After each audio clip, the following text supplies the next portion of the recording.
West Coast, baby. West Coast, best coast. Breaking down the AFC West today. Let's jump into it.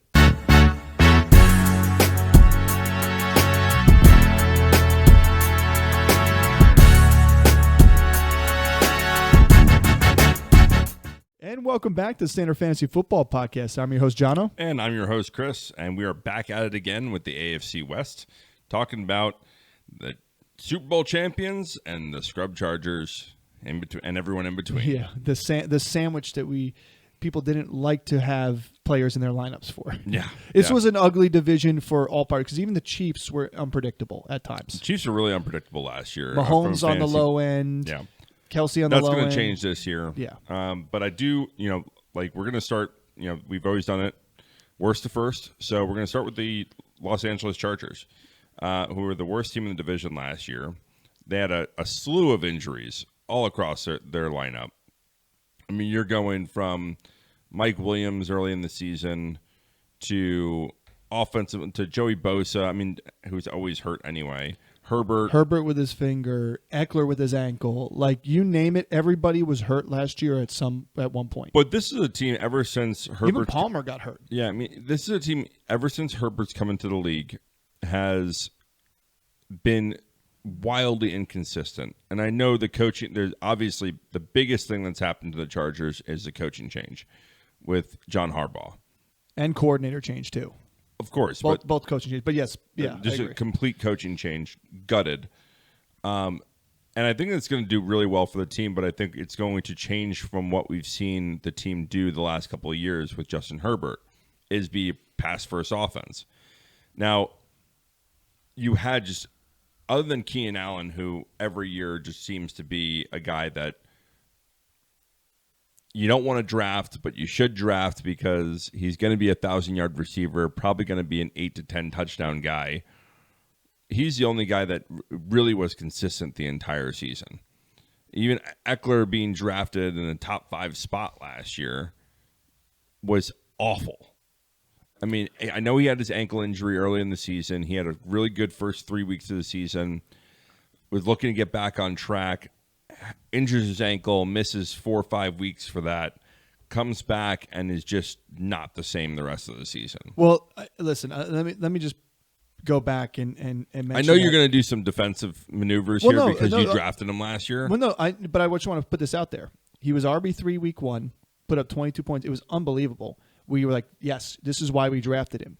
Ankle injury, misses 3 weeks, then the bye, and I think it was still lingering him, but he still came back. The first 2 weeks he played Dallas and Kansas City, 2 tough defenses.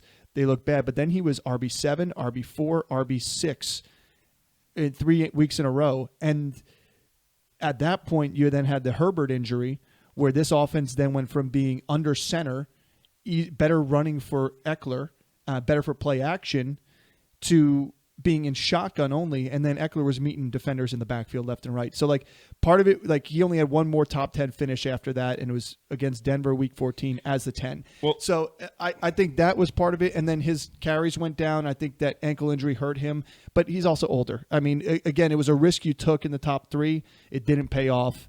But let's get back to the Chargers here. So, I mean, they were wildly inconsistent. Yeah. And that's the biggest point. So, there's a guy that we'll start off with the quarterback. Justin Herbert in years past has been going in the top. I mean, it's one of the top 5 quarterbacks going. Yeah.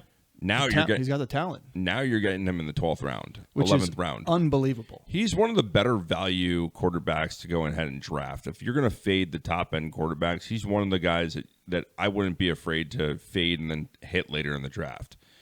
But who do you take him over? Do you take him over Jared Goff? Do you take him over Stafford? Or Cousins? Yeah, I take him over Stafford. I would take him over Cousins because I think the situation with Cousins is similar in the fact that you don't know what the production is going to look like. They both have both teams should have a good running game and put the running game forward. Both are in a division that they can pass the ball a lot easier than some other divisions. So I just like the talent and youth of Herbert coming off of a finger injury versus an Achilles tear. But if Kirk Cousins was healthy and it would be a tough decision. But that being said, I take him over Aaron Rodgers as well, just simply because of the youth too as well, and he doesn't have to face two of those, the Miami and the Buffalo defenses, or at least the Buffalo defense is one I'm more. Oh, Miami defense is probably going to be better this year. But I don't know. It is a tough decision because you put it in a bottle and you can shake it up and get any one of those guys, and they could all finish right next to each other. Yeah, I mean, he's a really. I mean, for me, it's tough to kind of put my finger on like where do I want him, which is why I haven't drafted him at all. And I would rather take a guy like Aaron Rodgers over him because the talent is there. If Keenan Allen was still in the Chargers, I'm still probably going to go Herbert. Yeah. But there is, and we'll get to the wide receiver core here in a bit, but like there's no premier guy. Correct. It is a mixed bag of some veterans to this team. Now, I'm not saying that, and new faces. Yeah, and I'm not saying it's bad. I'm just saying there's no premier guy. There's a lot of kind of like mediocrity there. You can't say it's good because it is unproven. It's unproven. It's an unproven, because even Josh Palmer, he's had good weeks, but is he good enough to be the wide receiver one at that team? And like, yeah, he had Williams and Keenan Allen above him the whole time he's been at this team, and he's always been the next man up. But next man up doesn't automatically make you the wide receiver one. No, but I think what he's going to be doing for that offense, he's going to end up as probably being the wide receiver one. And the same thing is, like, they didn't really bring in a high volume tight end. No, they didn't. There's a lot of just average players on this team. Yeah, they went really heavy for the running game. That's what they brought in a lot of running backs. They brought in two cheaper running backs. They're not spending a ton of money, and they drafted one.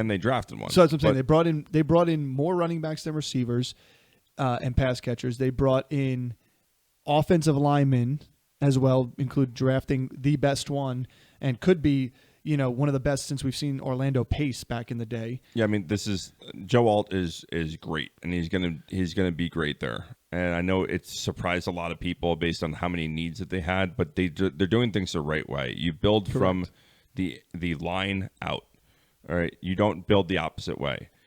If you have these young quarterbacks and young receivers, I mean, I always bring this back. It's like, look at the Cincinnati Bengals. I know they went to a Super Bowl, but how many seasons has Joe Burrow stayed healthy because they don't have an offensive line to protect him? Yeah, no, I agree. I agree. Like, and that happened last year. You can have all the talent in the world around him, but if you don't have a line that can protect your quarterback, then that quarterback is set up for failure from the start. So Harbaugh understands that. Harbaugh is going to change the culture here. I wouldn't be surprised if they win some really tough games. Like if they went and beat the Chiefs this year out of one of their two games, I wouldn't be surprised at that because of the culture change there at the coach. Yeah. So let's move on to the running back position because I think that's really interesting this year. You're having a lot of guys. You have three guys here that they brought in. Gus Edwards and J.K. Dobbins they brought in from other teams, and then they drafted injured Gus Edwards, off injured J.K. Dobbins. Both former Ravens guys. Yeah. Right? And then they bring in Kamani Vidal. Which, again, fresh legs, different style, a little bit different style running. I mean, do you see this as being a timeshare here, or do you see this as being we're looking for our next bell cow. We're gonna start with Gus and work our way down the chain? I think that there's going to be enough volume on a game-to-game basis to where they don't need to have a bell cow, but you're going to have multiple people in this offense that so like a time. It's going to be a timeshare. In my opinion, but I think the volume is going to be enough for a timeshare to be viable. So who are you drafting? Because they're all going later in drafts. Who are you putting your eggs in that basket if you're going to take one in a Jim Harbaugh offense? Because you would like that offense. So I do like that offense for running. I do like that offense. Gus Edwards is probably the guy that I want. He's the highest rated. I like Gus Edwards. I like what he can do. He looks. You saw with the Ravens last year. He's a good running back. The most interesting one is J.K. Dobbins because I've said this since he got picked up and signed there. If he comes back and is anything like himself before the injury, he's scaring a lot. He scares me. I'm not confident with him. You're coming off back-to-back years with a torn ACL and then a torn Achilles. Yeah. Now, he's had a lot of time to recover, but he hasn't played football in 3 years. Exactly. And so what is he going to look like? And early reports are that he's looking good, that he looks explosive, but he can look explosive until another thing pops. So, but where you're drafting him is the 13th or 14th round. So are you willing to take a shot on a guy that could end up being a bell cow? He can win the job. He could. He won the job in Baltimore from Edwards. Well, that's the thing. That's the point I was going to make up about Edwards. Is Edwards never really won any jobs. Like, injuries gave him the positions where he was from the start since he was there in Baltimore. Now, he proved himself because he's great at touchdowns, and he's had his opportunities to get some big runs and had some big games. But he is not an every down back for this offense. If I'm drafting a running back on this team, which it depends on where he falls with some of these other running backs there, but I'd probably take a chance on the rookie more than anybody else, because new offensive coordinator, new offensive scheme, new everything. So why not get they bring in two veterans on the cheap because they know they've got something, but you also have a rookie that could be the future running back of this team for a little while. So why not do it? Because it's not like they brought in Derrick Henry. It's not like they brought in Josh Jacobs. I got a veteran or even Aaron Jones or Joe Mixon. They didn't bring a guy in that made me feel comfortable that they're locked into a spot because of how they played. Like, yeah, J.K. Dobbins should have been the Ravens running back of the future. You can't say healthy in the NFL. You can't say healthy in the NFL. But even if they kept Eckler and then just drafted Vidal, I'd still want to take a shot on Vidal at this point too. So I'm just thinking this through. Is like the last time we had, Jim was in the NFL, he had Frank Gore at running back, and Frank Gore was a volume guy. He was pretty much getting everything. He's a Hall of Fame running back. He's a Hall of Fame running back. Big difference between Gus Edwards and J.K. Dobbins. Huge difference, but you start to see them put the pieces in for the rebuild. Yeah. And I don't think that they're going to be competitive this year. They didn't really sign long-term deals. J.K. Dobbins on a 1-year deal. I think Gus is on a 2 or 3 year deal. Either way, it's not long-term. So they are putting pieces in. So I don't know if you rush Vidal in and just say, hey, here's some work, and get him all these carries to get him beat up. But here's the difference. Yes, it is a rebuild, but Jim Harbaugh is a winner. He doesn't want to lose, regardless. He's going to want to win. And I think if Kamani Vidal is their best option in terms of running back, he's going to play. Yeah, and that's the risk I'm taking. And this is what I was going to say is this is a camp battle that I really am interested in. Correct. Yeah, and same with the wide receiver group. Like both running back and wide receiver group, because we'll move over to that, are camp battles. I mean, you look at the wide receiver group, you have a first-round draft pick from last year in Quentin Johnson, who's getting the worst rap in the NFL. He should. Like, the worst. And honestly, at the end of the day, he had flashes of brilliance. He had flashes of... Did he? Oh, yeah. He had some great catches and some... Did he? Yeah, he did. He had some horrible drops. He had some horrible drops. Yeah. But he still was their first-round pick last year. Yes, it's a new regime, but you don't think that the office up top is going to want to try and get their return on investment and try and see if they can milk what they can out of him. And if he's anything like he was his senior year at TCU, great. Now, yeah, I hear you always say it. That was college. This is the NFL. I get that. But you have Josh Palmer, a veteran who stepped up in multiple times in his career that need to get it done, although he just barely gets it done. And then you have the other rookie that they drafted in the second round, high second round here, which they probably would have drafted first round had they had a solidified line. They would have gotten another. They probably would have taken Neighbors, honestly.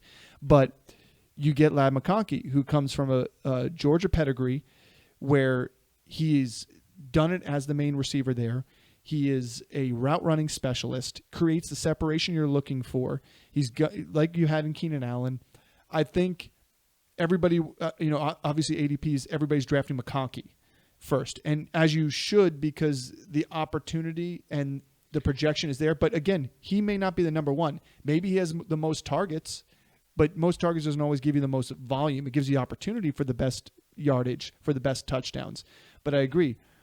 From a PPR perspective, McConkey should get drafted first. 100% PPR, I'd go McConkey any day. I think at the end of the season, you're going to see that Palmer ends up being the number one there. You still have DJ Chark, who's no one's even talking about. He's going for free. I'm seeing Quentin Johnson being drafted over him, and I get the rookie argument or the second year argument that he's going to emerge and the things out of camp or that he's impressing, but they blow smoke up your ass all the time about who's impressive during camp and who's not. The fact of the matter is, during games last year, he had multiple occasions during the season where he had the ideal scenario for a rookie, a guy like him to come in. But did he? He did. You had Keenan Allen and Mike Williams both get hurt, and he's stepping into a volume number one role, and he couldn't do anything with it. And it was Josh Palmer, and it was Jalen Guyton, and it was the other guys that stepped up, not a massive body. But those guys didn't really step up. They had like big downfield giant catch. Nobody stepped up on that offense last year. Period. But Johnson had those opportunities. And he did have games at the end of the season where he did do exactly what Palmer and Guyton did. Here's my defense on Quentin Johnson. Ready for this? This is why I'm trying. He catches balls like this. Like the way you caught footballs. You're right. I was a defensive player, so not a wide receiver. Here's my defense of Quentin Johnston, and I will take this with me to the end of the season. But I'm taking a chance on him as late as he's going for the chance of him being wide receiver one in this offense. I'm not making the argument that he did great in college, because we all know he did. But here's the thing. You had Justin Herbert, we just said earlier, who had a finger issue. So this offense ran out of the shotgun way more than it should have. And you had no running game because of that as well. You had no play action because of that as well. And it was Kellen Moore's offense. And take a look at Kellen Moore's offense historically. The wide receiver for Kellen Moore that motioned more than anybody else was the one that feasted more than anybody else. CeeDee Lamb did it as a rookie for Kellen Moore. Keenan Allen did it last year as well. I'm interested to see who's the motion man for the Eagles. I'm interested to see if who the slot guy ends up being for the Eagles too at times. But at the end of the day, Kellen Moore's offense fell apart after injury and made it much more difficult for anybody else on that offense. It just was so bad. You had a team that I forget what their win total projection was going into the season. It had to be like 9.5. And they finished with 5 wins. And Kellen Moore's ran good offenses. I just think last year, nobody was going to succeed with the amount of injuries they had. And again, now you have an opportunity where you don't have this hyper-targeted. Like if Kellen Moore's still the OC there, Ladd McConkey would be the wide receiver one there, because he would be the motion man, 100%. Yeah. And I wouldn't even have a question about it. But now I feel more confident that you're going to establish the run, you're going to get in play action, you're going to scheme guys open a little bit more often. And I think if Quentin Johnson gets the opportunities to have a shot at wide receiver one, he's physically more talented than Josh Palmer. He's physically more talented than any DJ Chark at this point. So he can do it. It's his to lose is the situation that I'm seeing happen here. It might be. But I think that you're right. Like, where you're getting him in the 13th round, it's free, and you're just taking a shot in the dark. But Troy Franklin or Quentin Johnson. Well, I'm taking Troy Franklin ahead of Quentin Johnson, but I'm also taking Troy Franklin probably a round before Quentin Johnson. I'd go boom boom right there if I've got 2 picks at the end that I'm looking to take a shot on people, for sure. But I'm not taking Josh Palmer in any of my drafts. It's McConkey and Quentin Johnston. Yeah, like Palmer doesn't move. I think that's a mistake. But Palmer doesn't move the needle enough for me to say that he's going to be a 1,200-yard receiver, 1,100-yard receiver, 8 touchdown type of guy to finish in like the top 20. Top 30. But he's not getting drafted in that position, though. So then why am I going to draft him? Do you think McConkey has the ability to do that? McConkey has the ability to be 1,000-yard, 8 touchdown, could finish in the top 25. So why do you think that he can do that and not Palmer? I just don't think Palmer's playing on the outside in an offense that's going to spread the ball. Because I think Quentin Johnston is going to have more of an impact than you think, and right. Which is why I think Quentin Johnson has a chance to finish in the top 35 wide receivers out there. Stop that. What if he has 10 touchdowns and, say, a hair over 1,000 yards or 10 touchdowns and 900 yards? Get 5 first. I'm just saying. He's not like, listen, I know he's only a second-year player, but he didn't show the flashes that he's going to come out. He didn't have a Jamar Chase season. But he wasn't. But he wasn't drafted as high as Jamar Chase either. Bro, he was drafted in the first round. Yeah, end of the first round. He's a first-round receiver. Yeah, he.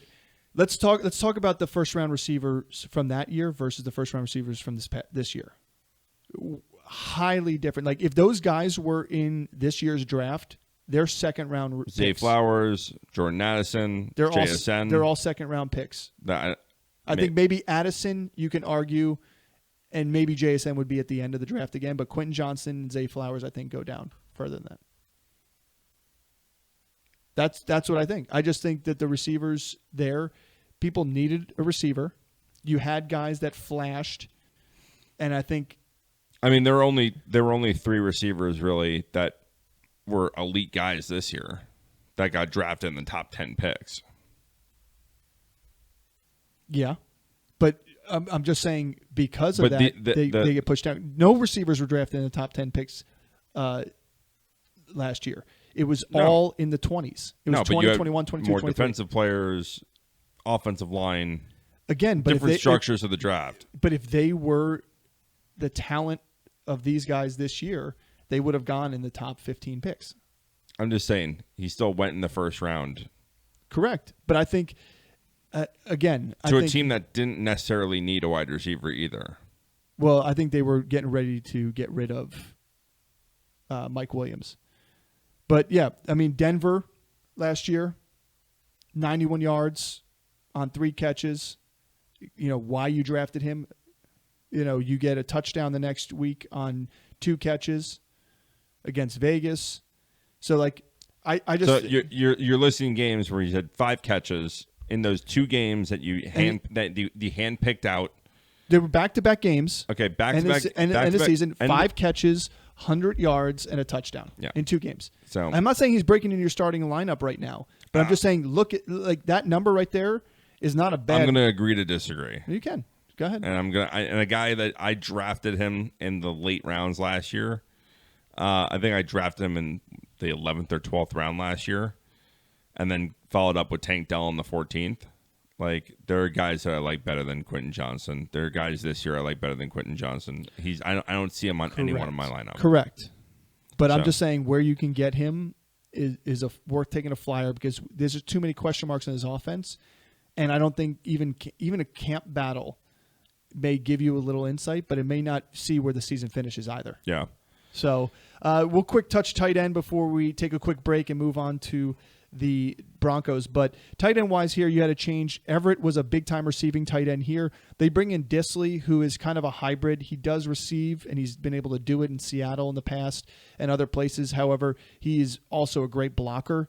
And then you have Donald Parham, who is also a big body, great blocker. And under a microscope, you look at it, he does a lot with a little, has a lot of touchdowns on little receptions. I think he had 4 and 27 receptions last year.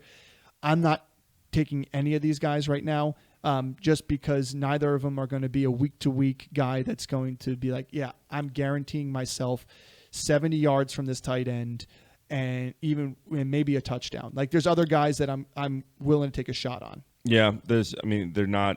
I'd rather take a rookie than take either one of these guys. I'd rather take a rookie like Ben Sinnott, Theo Johnston, than take any of these guys. Yeah. So, we'll take a quick break here. Don't forget to like and subscribe, hit that notification button, and when we come back, we'll be bringing you the Denver Broncos. And we're back here with the Denver Broncos. Let's jump into this team here who had more wins than they should have based on their team and the output.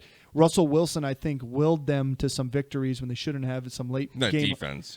The defense, but except against Miami, Wilson had some late game heroics. I will say that he had some big time late game drives that won some games for him here. But you no longer have Russell Wilson at the helm. You have a rookie Bo Nix, or it could be Jarrett Stidham, or it could be Zach Wilson, who came over from the Jets. My guess is they're throwing Bo Nix right into it because Peyton loves it and was happy to get him.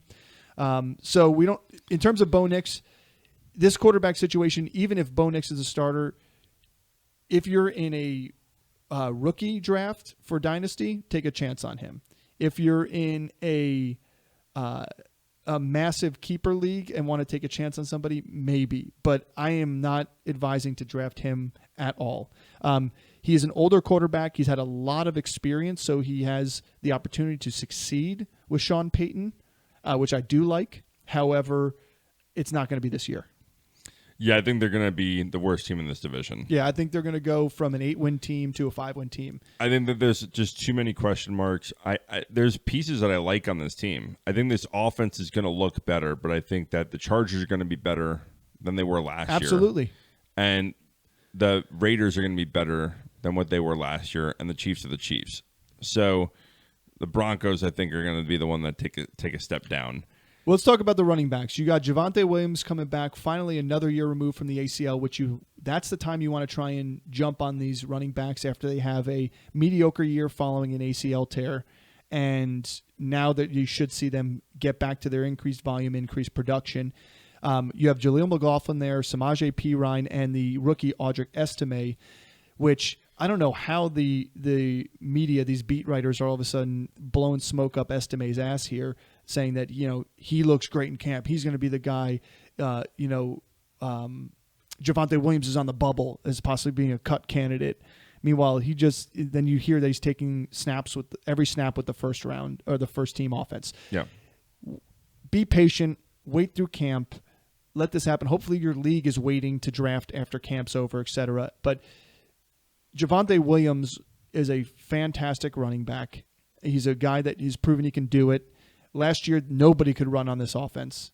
At times, they had some flashes here and there with McLaughlin, and he more or less earned his stripes there doing out the backfield. So who do you like in this backfield? Are you even going to touch this backfield if you get a chance? I know in our mock draft we just did, if you hadn't had a chance to watch it yet, Chris did take Javonte Williams, but that's because he punted the running back position for quite some rounds. Yeah, so I like Javonte Williams, and I do think, like, even if the rumors are true and he does end up getting traded or gets cut, he's going to get picked up by a team.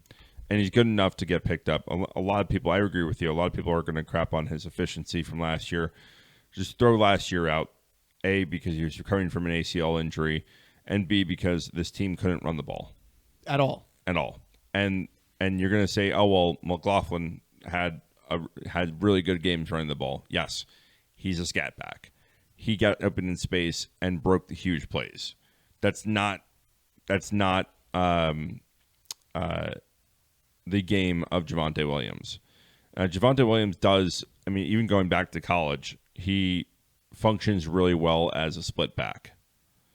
So I think that having a split backfield with either Estime or McLaughlin and the veteran Perine. And the veteran Perine. I think Perine's going to be the most likely to get cut. Yeah, I agree. Out of anyone. But yeah, I think the value for the Denver Broncos running backs is so low that I'm willing to take. In my best ball drafts, I think I have Jaleel McLaughlin on every. I have him and Estime in a bunch of them. I have him on pretty much every one of my teams. It's either him or Keaton Mitchell that I have on every team, in my best balls. But for Javonte, like, he's the one I like the most, and I think that he is going to emerge as being the lion's share, 50% of the carries just for him. And I think that this offense is going to be better downfield than it was last year. Yeah. I think there are some pieces that they brought in. There are some good veteran pieces that they have outside. You're probably not going to have drops. I think that the addition by subtraction. The addition by subtraction with Jerry Jeudy is a huge piece. I'm with you. Do I think that the quarterback play is going to need to either prove itself? Like, we're going to need to find out who's the quarterback here before I really evaluate. What I do love is that because a lot of people are having that same sentiment, you're getting some of these wide receivers at a much lower value. Courtland Sutton is dropped down. Courtland Sutton, you're getting in the 8th or 9th round. The guy had 10 touchdowns last season. Yeah. I don't care. Like, I'm going to draft him. And here's the thing, too, and let's move on to the receivers. you have Sutton, you have Troy Franklin, you have Josh Reynolds, you have Marvin Mims Jr., you have Tim Patrick coming back, who I don't know, like every year he gets injured, so he could be injured again this camp. But you look at these guys, I think Marvin Mims Jr. is going to have a role as kind of one of these gadget players because he's got the speed. He can take a ball out the backfield and run end arounds. He can go deep, etc. You have Cortland Sutton as the veteran number one there. And then you have a battle between Troy Franklin and Josh Reynolds for that number 2 spot. And Reynolds has proven himself with the Lions for sure. Well, I think Reynolds is going to be that spot. I think that they are going to have on 3 wide receiver sets, Troy Franklin be in to be this. I think he's going to be almost not. He's not a gadget player. No, he's just an overall good wide receiver with some speed. So I think that he's going to be used in the speed deep threat kind of role. But you have 2 big body. Josh Reynolds is a bigger body receiver. Yep. And you have Cortland Sutton on the other side. Like what do you want from like a struggling quarterback? Is you want some possession receivers.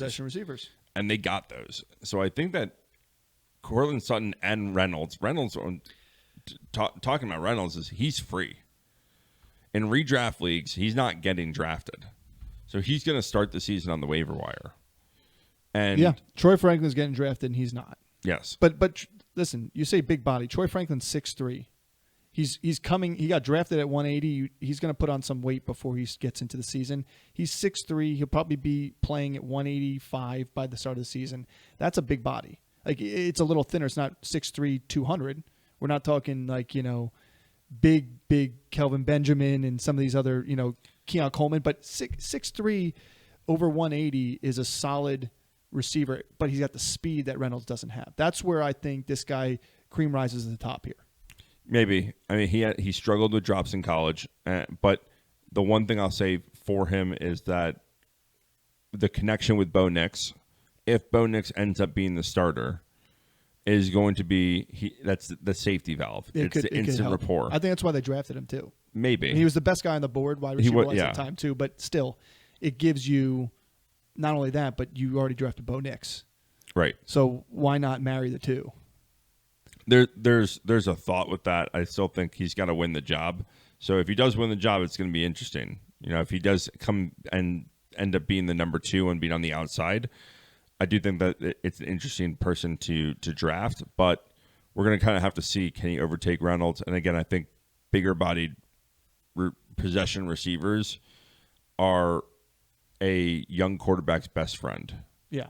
So that is where I see Cortland Sutton having I really like Cortland Sutton this year. I do too. I think he's one of the best value receivers that you can draft this year. Yeah, the only thing I say about Troy Franklin is you say big body possession receiver is a quarterback's best friend, but so is your best friend from college. Yeah. So I just think there's going to be there has to be a little bit of that going into camp and Peyton understanding that and using that to Peyton's advantage. Now, again, we're saying that this team is not going to be good. So I'm not saying go out and hyper target Broncos players.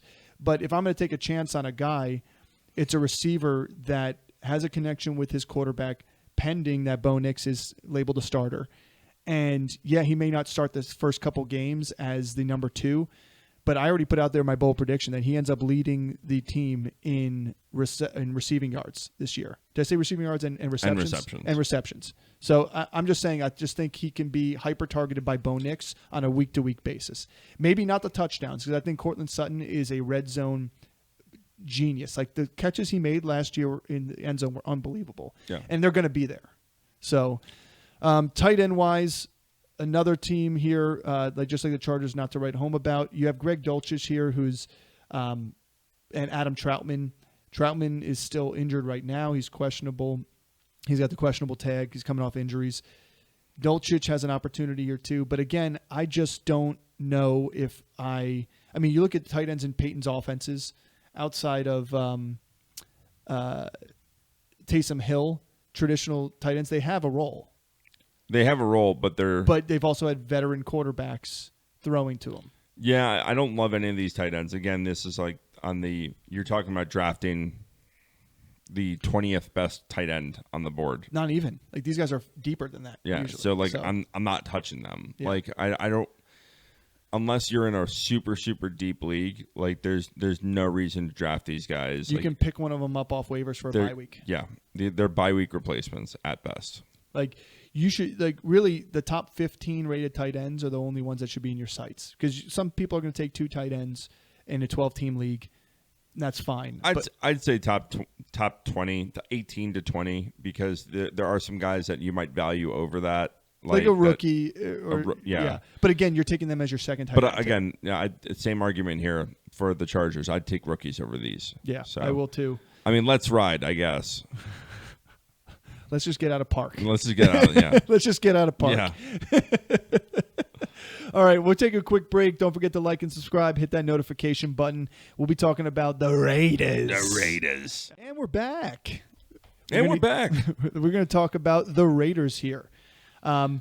Big thing here is another change of guard officially, with Antonio Pierce being the full-time head coach. We saw what this offense could look like and this defense could look like under his regime, and I like it, which is why I do think that the Raiders take a step up and still keep their second seed in this division at the end of the season.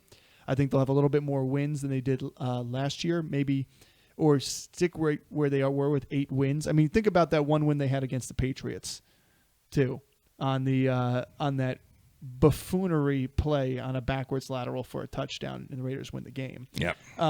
But to me, at the end of the day, you have a quarterback battle between Minshew, and we'll start here between Minshew and Aiden O'Connell. O'Connell was very good and serviceable, and Minshew, we know what he can do as a starter. We know he can do coming off the bench to be a starter. So either way, I think it's a benefit to this team to not have Jimmy Garoppolo or Brian Hoyer at the helm to start the season. Yeah, I think either one of these guys don't give this team a chance to win. And I think Aiden O'Connell and Gardner Minshew bring a certain charisma to them about wanting to just go and play football and just go ball. And both of them are hungry, right? Like, Minshew came into the league as a starter with Jacksonville, gets demoted, gets moved, and now has been a backup in the league where anytime he's come in as a backup, he's performed. And he's won ball games. And so maybe that's a good role for him to be in. Here's what I'll say about this quarterback situation here is whoever wins the battle, I want. Correct. So I think in one of the best ball teams that me and you did together, we drafted both of them just to get a stranglehold of that. Yeah. Like, so whoever the quarterback is, whether it's Aiden O'Connell or whether it's Minshew, we like this offense enough to want either one of them. Yeah. Because both of them are serviceable enough, and you have so many really good weapons on this team. Yeah, I mean, last year, when you look at it, he only had 2 top 10 finishes, but he did have a lot of top 20 finishes for quarterbacks, a lot of top 16 finishes for quarterbacks.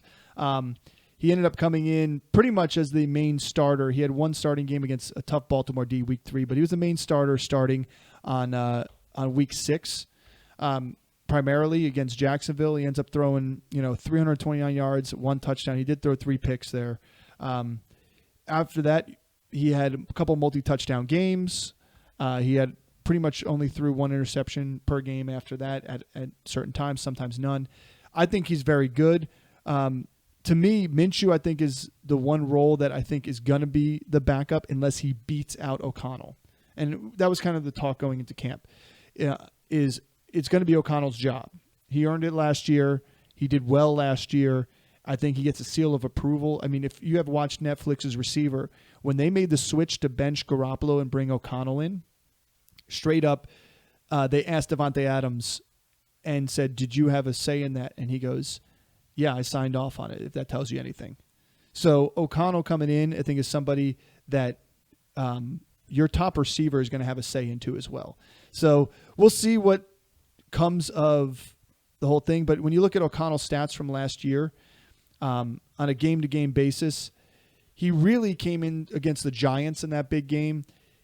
He did not throw for a guy who had a wide receiver with 175 targets, did not throw a single 300-yard game. And he did have a 4-touchdown game in Week 15 last year against the Chargers. It was QB3. And then he was QB9 with a 2-touchdown, 299 game against Indianapolis. Minshew, to me, I think, is a better passer. And I think Minshew also has that Baker Mayfield grit in him. And, like, they're going to do what it takes to win a ball game. And I think that's what the Raiders need. Not saying that he should be the starter, but I just think the Raiders would be better with Minshew at the helm, at least to start the season, because he brings that energy, that Baker Mayfield energy. I call it Baker Mayfield energy because everybody understands what I mean by that. He brings that to the table for the Raiders, which need a spark, which needs a leader that way. Yeah, no, I mean they need some kind of production there. They need guys that aren't going to turn the ball over and put them in a position to lose games. This defense is good enough to keep them in games. This defense is great. This defense is really good. Didn't they just get what's his name from Miami? Wilkins too. Yeah. So that's huge. So this defense it showed it last year that they were good. That's the reason why they had 8 games won last year. Especially that what game was it that they had finally broke the 20-point mark, but it was all because of defensive scoring. Earlier in the season last year. I can't remember who they were playing, but literally it came down to the point where, this team finally broke the 20-point mark, and it's because they had a defensive score that put them over the edge. And then they routed the Chargers. Yeah. So, but moving on to the running back position here, because I think that there's wide receiver is going to be easy, but running back for this team, you have Zamir White taking over his first year as a starting running back since he's been drafted. Yep. They brought in Alexander Madison, and they drafted Dylan Laub. So or Laube, however it's pronounced. Laub. Rudes. Throwback, Chris Farley. So Zamir White, I think, from what we saw last year when he took over the starting role later in the season, he was really effective. Yeah, and you have the stats in front of you, so you can see it too. Like, he was very, very effective running the football. So he took over at the Chargers game, Week 15. He probably averaged about a 65 to 70% snap percentage. He had about 20 carries per game there as well. He averaged over 4.5 yards per carry. He only had 1 touchdown across that 4-week span. But he also did have 5 receptions for 35 yards in the Week 17 against Indy. He finished RB12, 22, and 16. Again, that's all because of the lack of touchdowns there.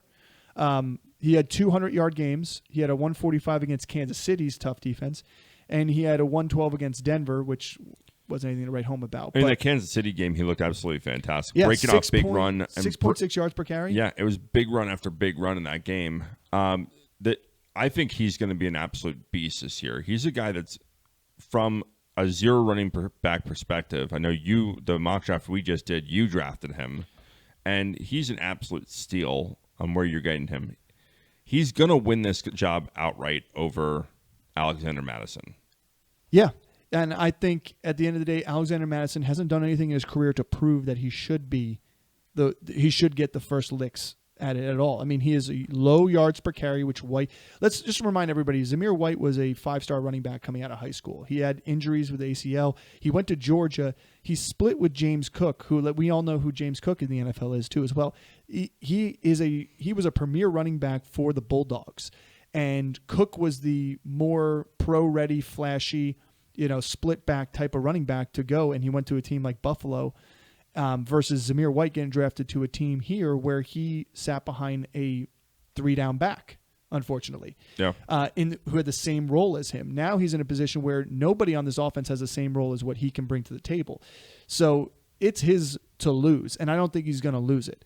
Do I think this team is going to be a heavy volume running offense completely? I don't think it's going to be as much as some people expect it to be, because this team isn't going to be ahead in games very often. Now, because their defense is good, they're going to slow down. I don't agree with that. I think that this team is going to be ahead in games. I think that they're going to be winning games this year. There's a lot of weapons. But I mean, how many wins do you give them? I give them 8 wins. I give them 10 wins. Because that's a lot. I know that's a lot. but they add really good pieces. The quarterback play that they brought in, they were kind of like the Jets last year. If they had competent quarterback play, this team is good enough to win games. You have Devontae Adams on the outside. You have Jacoby Myers on the other side, which we'll talk about him. And then you have Brock Bowers, who they draft and bring in. Like this team, and then Michael Mayer. Like this team is going to be ground and pound. They have two tight ends here with Michael Mayer and Bowers. Yeah, that they're going to get after people. And with from a Zamir White, from a running back perspective, there's so many weapons on the outside, and there's going to be so many things that you need to key on that the running back's going to be able to take advantage of that. Well, if they get creative in their running attack, if they get creative with their mixing in the runs with the pass. Like it's Zamir White's going to have a lot of open holes. Well, here's where I see Zamir White being better than advertised is if they go 12 personnel. If they go 12, if they go Brock Bowers and Michael Mayer, right there, I think yes, I think we have a totally different story here. Yeah, but I don't know if that's what the game plan is, and I don't want to hinge my bets on that. But you don't have to where you're getting Zamir White right now. Right, you're hinging your bets on a guy that's going to give you a top 20 upside. He's going to have some maybe top 10 finishes here and there during the season. Yeah, but that's for an 8th round running back, you get top 20 upside. Yeah. I mean, same thing goes with Jacoby Myers, where he's going. He's giving you top 20 upside in the receiving game. So I want to quick talk about who I also like is Dylan Laub. I think he's going to hurdle the rest of the backup running backs for that pass catching role, that third down role. He's good in pass pro, and he's great with the ball in space. And it's going to be what these quarterbacks are going to need to, like, checking down and being able to do that is something that those quarterbacks last year didn't do. That's why they threw a lot of picks. That's why they threw a lot of or passes into coverage and deflected passes. I think at the end of the day, if you have a running back that you can check down to out the backfield and let him do stuff in space, they can finally do that. That wasn't really Josh Jacobs' MO last year. Right. And so I think I like him as a flyer, especially in PPR. And in best ball, I'll take that there. And in a rookie redraft or dynasty situation, I would do the same thing. Moving on to wide receivers, we all know we don't have to talk about Devontae Adams. We both think that he has a chance that he could finish as high as top 5, but I don't think any lower than top 10. In terms of Jacoby Myers, though, you got a guy who had multiple top 11 finishes, and to say 7 total last year. He has had a great season as a number 2 to Devontae Adams because he's open. He's going to be open. He had 6 touchdowns last year. He had a couple tough games, but he stayed primarily healthy the whole season, whereas 2022, when he was there too, he had injuries, kept him off the field a little bit longer, but he still produced that year with Derek Carr as well. I think that's my biggest fear with him is that last year we saw a lot of like show up, don't show up, show up, don't show up. Well, that's what you're really back and forth. Yeah, wide receiver 3, then 34, 65, 11, 9, 16, 89, 9, 57, 40, 11, 52, 16, 59, 41, and then finishes the season as wide receiver 6 because of, 1 catch and 1 rushing touchdown. It is a scary pick to make and start, but you don't have to start him. He's a weapon, and again, you're drafting him probably as your 5th or 6th running wide receiver. Yeah, you're drafting him so like he's going in the 12th round. Yeah. And so if you can go and get Jacoby Myers in the 12th round, that's great value. Yeah, he finished last year as the wide receiver 21 in standard and 24 in PPR. He's a top 25 wide receiver in the NFL on a team that had terrible quarterback play last year. Right. There's going to be improvement in quarterback play for season long here. Yeah, and I think that, the offense is going to be better. Yeah. They're going to be in a more competitive, you would hope to be more competitive division with the Chargers getting better. But let's just call it a winnable division. Not winning the division, but winnable game division. Winnable game division. Yeah. They're not. I don't think that they're beating out the Chiefs. I think the Chiefs are. I think the Chiefs are going to be better than they were last year, and the Chiefs won this thing. Yeah. With losing some bad games. Yeah. So I did too. Well, speaking of that, let's go to tight ends before we move on to the Chiefs. Yeah. This is probably the most important part of this thing. So you have 2 tight ends they've drafted in back-to-back seasons, a 2nd rounder and then a 1st rounder. Now we know Brock Bowers is like a generational talent, and I think the Raiders just took best on the board at the time. They did, because that it doesn't make sense for them to draft him. I think that this is probably one of the worst scenarios for Brock Bowers to go to was this one. Yeah, it couldn't have been more unfortunate for him. However, that being said, Aiden O'Connell and especially Gardner Minshew, they like their tight ends and have given them roles in the past. So I think they're also going to find ways to scheme for Bowers. Like, I think there's a world where he is the number 2 pass catcher here by the end of the season. I don't think he's going to be the number 2. Is there a world where he does? Yes, but I don't think he's going to end up that way. I think a lot of the things that he did in college, he's not going to be able to do at the NFL level. Like running but I'm telling you, screen passes he'll be able to do.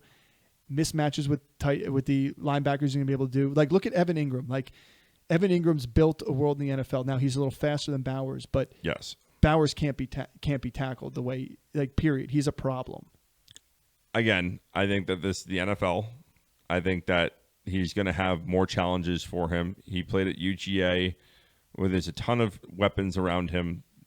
He was the key weapon, but I don't see, do you see him having a top 10 tight end finish this year? If he's the feature, I see it happening. But he's never going to be the feature on a team that has Devontae Adams. No. I'm not saying the featured guy. I'm saying have a featured role in this offense, and I think he can. Because, like, if we look at the all the tight ends here and the top 10, you got Sam Laporta, Travis Kelce, Trey McBride, Mark Andrews, Kincaid, Pitts, Kittle, Ingram. Bowers is ranked 9th. Then you have Njoku, and then Ferguson. Do you see him finishing above Njoku or Ferguson? No. Goddard, maybe. Schultz, maybe. Kmet. Yeah. Fryermuth. So you're saying top 12 then? He's a top 12. I just don't think of him as a top 10 tight end. He has the potential to finish top 10. That's the reason why you're drafting. I'll say this: I've been staying away from him, and it's not on his talent. It's not because he's not an elite playmaker. You're on a passing off. Like, I just hate this landing spot for him. Yeah, no, I agree. I don't disagree. That's why if he went to the Chargers, would have loved it. See, if I draft him, because I have been, I'm drafting somebody else like Luke Musgrave or something. Absolutely. Like, I'm not taking just him and being happy about it. I'm like, I'm going to take somebody like Luke Musgrave and wait and see what happens with Bowers because the potential's there. I at least know Musgrave has a role in that offense and could put up 80 yards in a week, and he falls in the end zone great. And you're getting him for 3 or 4 rounds later than when you have to draft Bowers. If not longer. It depends. So and that's what I hate about him is, like, they're pushing up Bowers, like they're pushing his draft capital up to where he is getting drafted above Njoku and Ferguson. I don't think he should be there. I've seen him getting drafted like right after Ingram. Yeah, which puts him at Ingram's 8. I'm just saying, like, there's a clear difference between a guy that had over 100 targets last year, 143 targets last year versus Bowers. Yeah, I agree. Bowers. I mean, the only world where that happens is if he overtakes Jacoby Myers in terms of that role, and I don't see that happening. So, but talk about Michael Mayer. It's even more unfortunate for him. Yeah, because I loved him. Because I thought he was going to be. He's all around. He's still going to be a big time blocker. But we started to see him emerge from a pass catching role last year, towards the end of the season. Yeah. But imagine situation here. The thing about Brock Bowers. I'm just saying, the thing about Brock Bowers is he could be moved all over the field. You don't need to have 3 wide receiver sets anymore. You go 12-man personnel and you have him in the slot.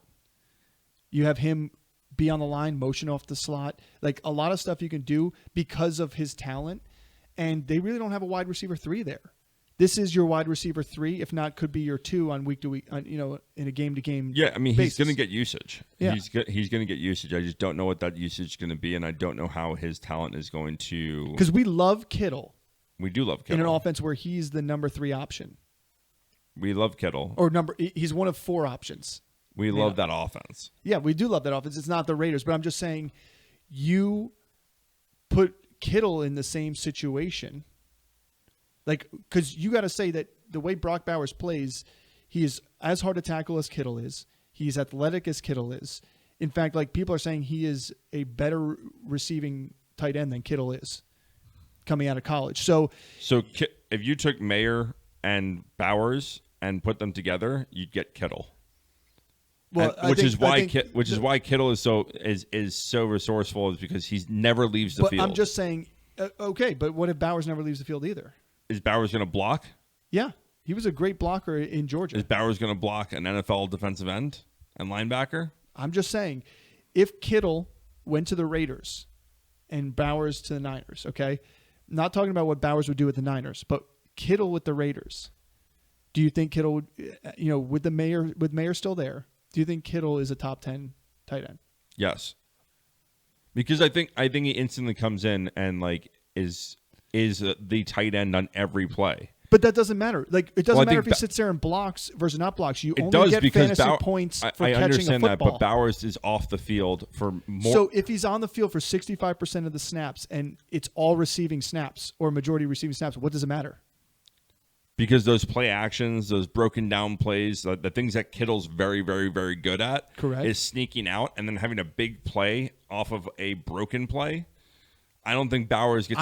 I'm just saying you get points by getting catches. I get that. So I'm just saying. I'm not saying I'm not convinced of his talent, and I don't see. I know you don't like this offense for him. Period. I see a world where he does end up as a top 12 tight end. I just don't know A, if it's this year. And B, I don't like this offense. If Devontae Adams isn't there and it's two Jacoby Myers on the outside, then maybe, I'm like, all right, well, he's going to be a number 2 pass catcher there.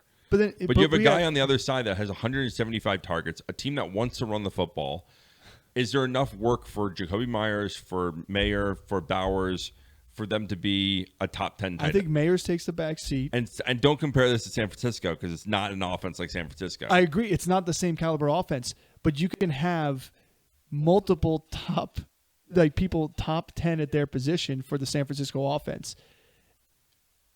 because they're San Francisco. You dumb that down. You're not saying that you can have a top 10 tight end and a top 10 wide receiver? Because I don't think Zamir White's going to be a top 10 running back. I don't think Jacoby Myers is going to be a top 10 wide receiver too. He may not even finish top 20. I don't think so. So I think there's a chance. That's just my opinion. I'm drafting him.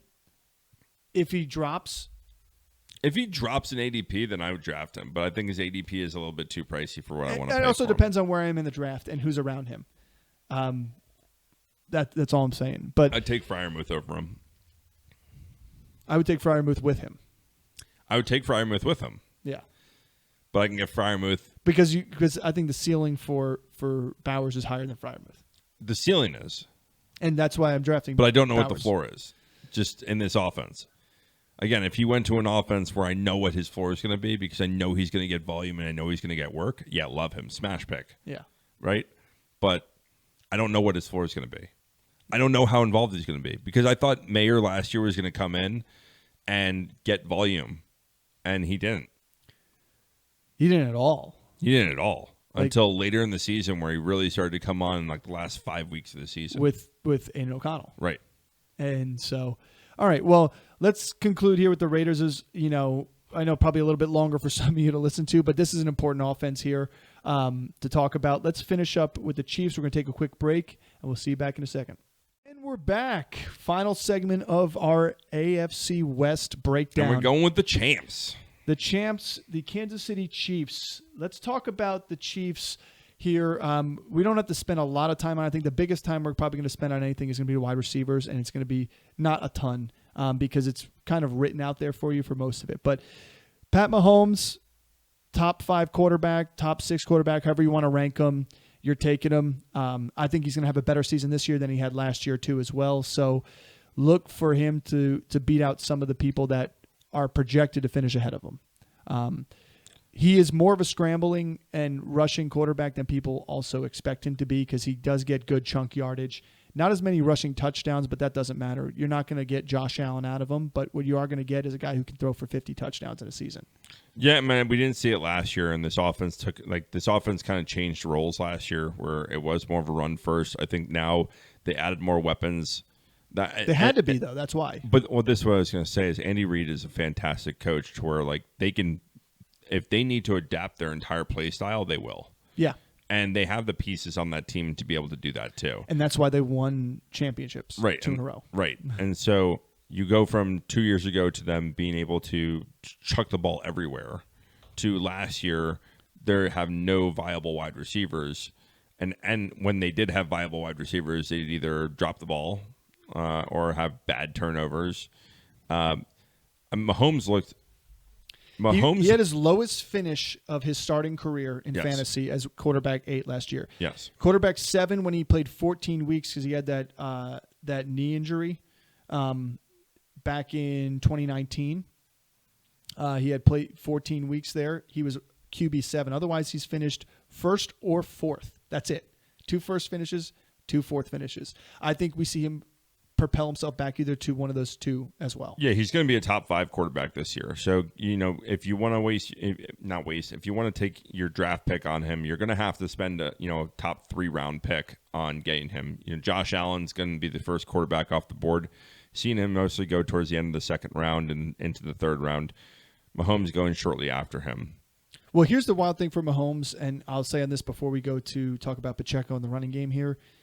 Last year, he had the most attempts rushing, period. And again, it factored into the fact that he couldn't really throw. He had nobody to throw the ball to. Right. And he had 75 rushes, 389 yards, not a ton of yards per carry, but he didn't have any rushing touchdowns whatsoever. Most of his rushes were middle of the field. Right. Big chunk first down. They're scramble drills. And it was great. So you have that floor for him. Right. You have like a 300-yard floor for him, which is more than what people are expecting when drafting him. But you have a ceiling of him throwing 40 to 50 touchdowns. He's been, except for that injured 2019 season, he's thrown 37 to 50, and then last year he only threw 27 touchdowns. 27 was his second lowest. It was his lowest for almost a full season. He missed 1 game. I don't know why you need to throw out stats at me. I talk to anyone about stats on Patrick Mahomes. He's a good quarterback. He should be drafted in the top 3 rounds. And he's not this year though. So you're getting him at value, in my opinion. I think he's dropping down to the 4th round in a lot of drafts. Listen, fine. So if you want to go and get an early round quarterback, this is the number 2 on the list. Yeah, Paul, our old league mate, asked me. He has another league where he said, "Do I keep Mahomes in the 4th or do I keep Mostert in the 9th?" And I said, If you like Mahomes and I think he's going to have a bounce back year and he's going to throw over 30-something touchdowns and close to 5,000 yards, you're getting value in the 4th round. Yeah. Anyway, let's move on to running back, to where I don't need to tell someone to go and draft the best player in the league. Yeah. So Pacheco here is going up. His draft capital is, I'm not calling it inflated. It's up there. He's probably the first group on a tier after these bigger bell cow receiving type of running backs. Yeah. But we forget that he can also catch the ball. He did a pretty good job last year doing it, especially in the playoffs. So I think he's a guy that I'm willing to draft at his ADP and not feel like it's a scary pick. I feel like he is one of the more solid picks in the NFL. Yeah, I really like Pacheco. I think at that next tier value, if you go and miss on the running backs in the first 2 rounds and he's available for you as, you go and do wide receiver, yet Pacheco's a great option as your first running back. Oh, he's a great RB1. Absolutely. I'm not afraid. And they're not, even with the increase of wide receivers that they brought in this year, even if they go to more passing offense, it works better for him anyway. Yeah. Because he doesn't need to be a volume play. He's a hard downfield runner. Chunk runner. And he's going to get goal line work. He's going to get the goal line work. Yeah. And there's no one else there that is. There's no other running back on this team. They brought CEH back for a year like that. I don't think he's going to be anything of value there. They have a rugby player coming in. They have a undrafted free agent. They have pieces here. Like the fact that they're working in camp, they're working Kadarius Toney out of the running back spot just tells you all you need to know, in my opinion. Right. I mean, they're looking for. They didn't bring back Jerick McKinnon. Nope. So they're looking for kind of a running back to do that. Now, Amani Bailey, they thought was going to be kind of stepping up into that role. It doesn't look like he's going to. The undrafted free agent. Yeah, we'll see maybe in he camp. does. Maybe he gets a little bit more work there. But we know how Andy Reid is with his running backs too as well. Like Andy Reid likes a solid starting running back and then has an option like a Sproles or as an option. But like imagine you look back at Westbrook under Andy Reid's regime too. Like that was a guy who could do it all. I don't think Pacheco is quite like a Westbrook that can do it all. There's going to be somebody else that takes snaps here, and I think it's going to be who can be the best pass protector too. Not just who can catch the ball, but who can get some good pass pro on that third down. And I find it hard to think about who can do that better than Pacheco right now. So I'm not putting my eggs in any other running back basket here, unless it's best ball. Yeah, unless it's best ball that I'm going to. But if there's an injury to Pacheco, I don't even think that CEH takes a huge workload here. No, I think it's going to be a mixed. It's going to be a carousel. I think they just switch to passing the ball a lot more. Well, I think it'll be carousel or go get somebody. Yeah, so Latavius Murray, maybe, or Lenny, Kareem Hunt, Leonard Fournette. There's veterans out there like that I think they would get before one of these guys steps up into that role. Yeah. So that's why I'm saying best ball maybe, but it's not even a guarantee. Right. Moving on to receivers. This is where it's really interesting because there's almost no one back from last year other than Justin Watson and Kadarius Toney. No, they brought back Mecole. They brought back Mecole, yeah, but they got Mecole last year. The Super Bowl year. hero they brought back. So they bring in Xavier Worthy, they bring in Hollywood Brown. And two great players that get open. And Rashee Rice, he's probably the most. He emerged last year, but with the driving charges, we don't know what's going to happen yet. I don't think that there's going to be a lengthy suspension, so I don't think he not even be one this year until the right. legal system gets things done. The NFL's done that before. Right. So Rashee Rice, I would absolutely list as number one overall over all those guys. Yeah. And then I would probably go Hollywood Brown and Xavier Worthy right after that. Yeah. But a lot of people think you can get Hollywood Brown where you're getting him and Worthy, although some of the ADP has Hollywood above Rashee because of the whole legal thing. But if it came out that he is not going to get suspended this year, they're going to wait for the legal system to go. Look at Alvin Kamara's situation. Right. Then I think Rashee just flies up the ADP board. Me too. I mean, he should be. If you think what we think is what this offense is going to take a kind of a shift into passing the ball a little bit more than they did last year, and Rashee Rice emerged as a second half kind of guy, where I mean he ran off 4 or 5 weeks straight of touchdowns every week. Yeah. I think that we can make an argument for Rashee Rice being drafted as a top 15 wide receiver. Yeah, if you got the volume with the quarterback, the touchdown potential, like I fully expect there to be 35 plus touchdowns from Patrick Mahomes this year. And if that's the case, you have to tell me that who on that offense besides Travis Kelce is going to have touchdown capital. And like everybody's like, oh, Travis Kelce should be tight end 1 again this year. Like Laporta had 8 touchdowns last year, but on a game-to-game basis and a points per game basis, a yardage per game basis, Kelce was above him. The touchdowns were down, and that's because 27 touchdowns were thrown by Pat Mahomes. That's Derek Carr touchdown numbers. I'm telling you right now, he's going to throw for 8 plus more touchdowns. Kelce's going to have 2 or 3 of those easily himself. So that's a value pick in itself there, and we'll talk about him in a second. But I want a receiver on this offense, and I'm getting the order that you're talking about. Because these guys are going to get touchdowns. These guys are going to get opportunities. They're going to throw. They're going to get a ton of yardage. And the way that Pat Mahomes finds the open man, it's not just for a quick hit in the guys on the ground. Like he gets people, throws them open in space with opportunity to do something with the ball. Yeah, and that's why you like Xavier Worthy, and this is a big play kind of guy. You want any of the 3 of them, really. You do. You just want a piece of these guys. So if you miss out on Rashee Rice, go and get Hollywood. If you miss out on both those guys, go get Xavier Worthy. I'm okay drafting any one of these guys. So I don't want to make the argument here and make it seem like, oh, I think Hollywood Brown is light years above Xavier Worthy.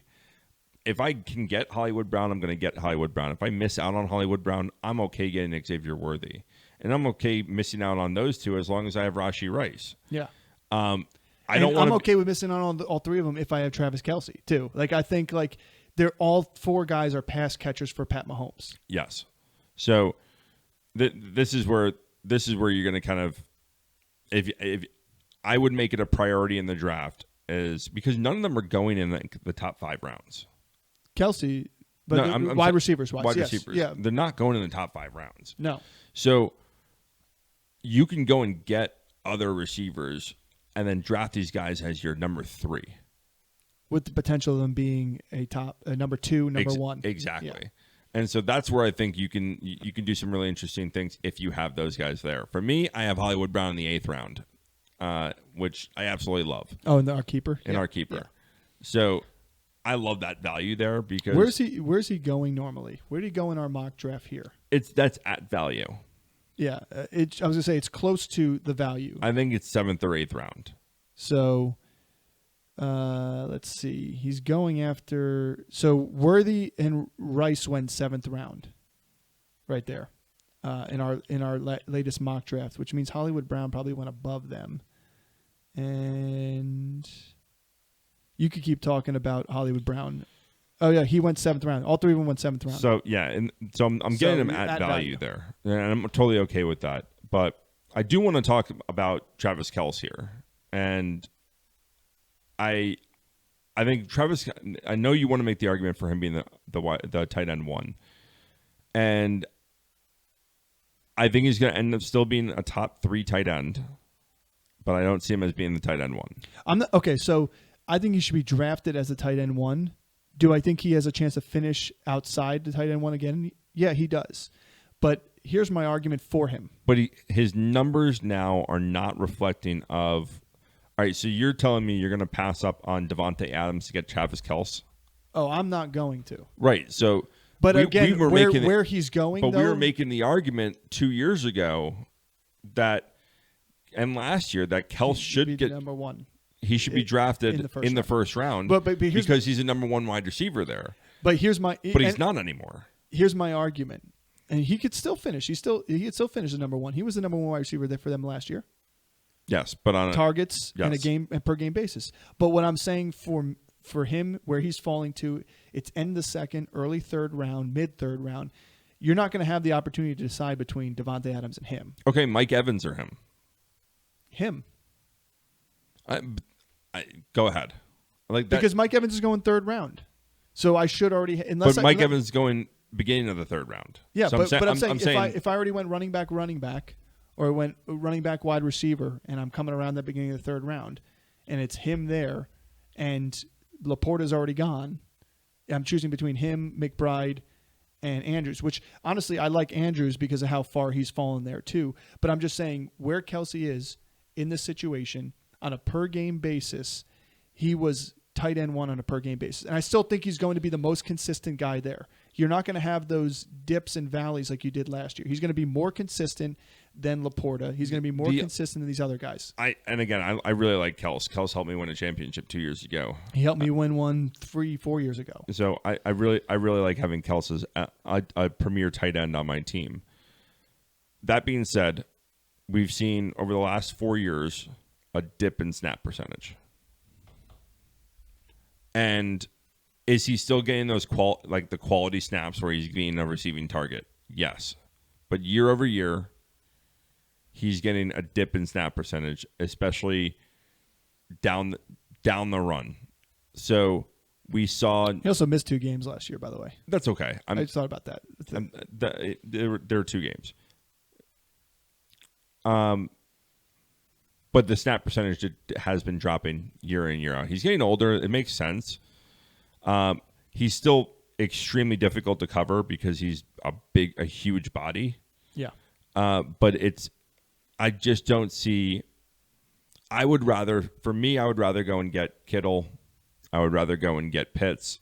I would rather go and get Trey McBride a round later and go and get some of those 3rd round receivers. The Mike Evans, the Michael Pittmans, those kind of guys I would rather have and get a tight end around after that because I'm not going to get a 1,400-yard receiver Like, and it's just a numbers thing. It's like, who's going to put up more numbers for you? Like, because in the first 3 picks, you really should be talking about, I'm going to get the most fantasy points per game from my first 3 picks. From the player. Yeah. Well, the fact that you can get Mark Andrews, who could have similar finish to Kelsey, and that's what later on is the Kittle, difference between Kittle and. But by the way, Kelsey went end of the 3rd round in our last mock draft. So if he's going into the 3rd round, I'm definitely taking him because that's 3rd, or you could possibly get him 4th. Yeah, that's good value for him. But not in the 2nd, early 3rd. No. I'd rather take Mark Andrews in the 4 or 5 turn. Right. Where he's going. So I'd rather take Mark Andrews or Kittle, McBride. I'd rather take those guys later, even Kincaid. I'd rather take those guys later because the difference between Kels and what they're going to finish in terms of fantasy points is a huge difference between what I'm going to get from the 2nd or 3rd round receivers and the 4th and 5th round receivers. Yeah, and that's the only reason why I tend not to do that. Yeah, and I mean, to me, I'm just looking up last year's finishes from 2023. And you had Sam Laporta as the number 1, obviously. Kittle is the number 2 with 6 touchdowns and 1,000 yards. Kelsey, number 3, 984 and 5. And then Hawkinson, 960 and 5. I mean, Hawkinson obviously missed some games too as well. Then really nobody besides Ingram went over 800 yards. So, and then you have the anomaly of Taysom Hill at 7. But, okay, at the end of the day, that's the argument for tight end. I still like Kelsey. I think he's going to have a jump back up. I think he's going to cross the 1,000-yard threshold again this year, which he missed last year. Now he missed 2 games. And I think he's going to get back into the 8 to 10 touchdown range, which he was living in for 6 straight years. I hope he does.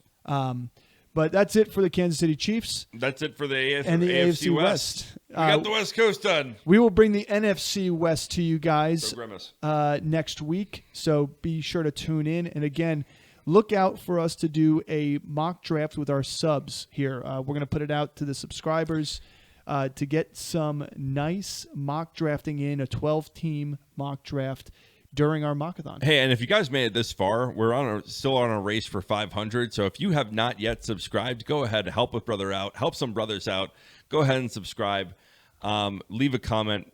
Tell us how much you love us or hate us. I don't care. Our voices sound much better with the mic upgrade. Yes. So we can't complain about the echoing and sound quality and making your ears bleed. Maybe the sound of my voice makes your ears bleed anyway. And if it does, I apologize. I will work on that. But yeah, we do want to do a giveaway for our 500th sub. We'll do once we hit the 500 mark, we will do a randomize and award one of our subs a nice piece of swag from the Standard Fantasy Football Podcast. So tune in and we'll make that announcement when it does happen. So thanks for showing up, and we'll see you next time.